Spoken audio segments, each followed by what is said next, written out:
Analysts inside China are batting away concerns about a growing bubble engulfing the country's property market. As the world's second largest economy cools, the property sector has become a bright spot, propping up the country's ambitious growth target.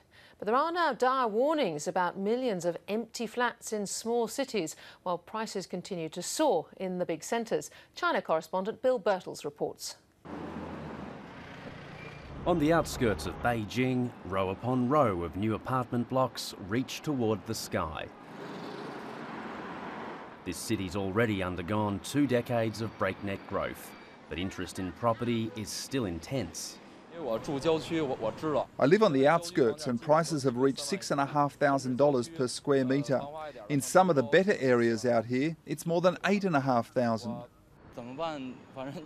Young people might struggle in Beijing for a few years and then decide to move to a second-tier city to buy a house. Buying a house in big cities involves so much pressure. I'm just one of those many who can't afford to buy. While Beijing's house prices are rising, in southern Shenzhen they're exploding. New units there cost around 60% more than this time last year. Analysts in China aren't too worried, though, about the big cities. They say the demand is real. But they warn the big problem is in the smaller cities, where developers have simply built too much. For the first-tier cities, it takes around 8 months for a property to sell. That's pretty good. For second-tier cities, it's the same, which is now faster than a year ago. We usually use 15 months as the warning line. We regard it as reasonable if a property can sell within 15 months. For the smaller third-tier cities, the average time it now takes to sell is around 17 months. That's above our warning line, so the pressure is relatively big. Officially, there are 4.5 million unsold apartments, a figure some observers outside of China say is understating the problem. And analysts in China, like Bai Yanjun, say that's because the resurgence of the country's property market is still lagging where it's really needed.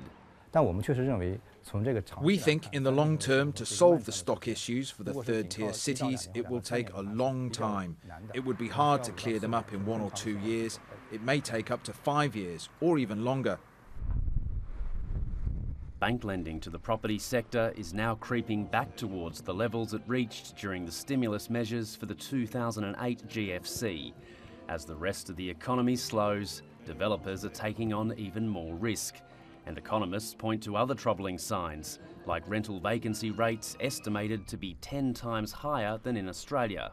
If you just use this Western conventional measure, you are going to drive yourself nuts, because you can never figure out the housing market in China to compare with the United States. For example, if you have so-called inventory, 7-8 months, you have a housing crisis. But in China right now, in major cities, I just came back from Ningbo of Zhejiang province, I can tell you the housing stock in terms of supply, probably you look at 2.5 years. This is gigantic oversupply, overhang. If that's in the Western society, my God, that's going to be a severe recession. But in China, I think different story, because saving rate is very, very high. And you still have urbanization, which is to be played out in the medium term. Beijing-based Deloitte economist Xu Sitao says conventional logic can't be easily applied to the Chinese market. And he says it's not useful to compare the property sector with China's stock market, which crashed last year, burning millions of investors. Stock market needs a lot of work, a lot of reform. And you need to change the way how companies being listed. It's going to be a multi-year project. But the housing market, in the end, Chinese people, they want to save, and they don't trust public listed companies. And if you talk to urban Chinese, everyone is inspired to be a landlord, so they don't expect such a high rate of returns. As you see in Australia, for example, they could be just happy with 2% of rate return. And they are even happy just to leave the apartment vacant for a while. So it's a very different mentality. So I wouldn't compare housing market with stock market. Fears of a looming property crash are nothing new here. But as other parts of China's economy slow, banks are lending more and more to the property sector. Concerns about a bubble won't go away anytime soon.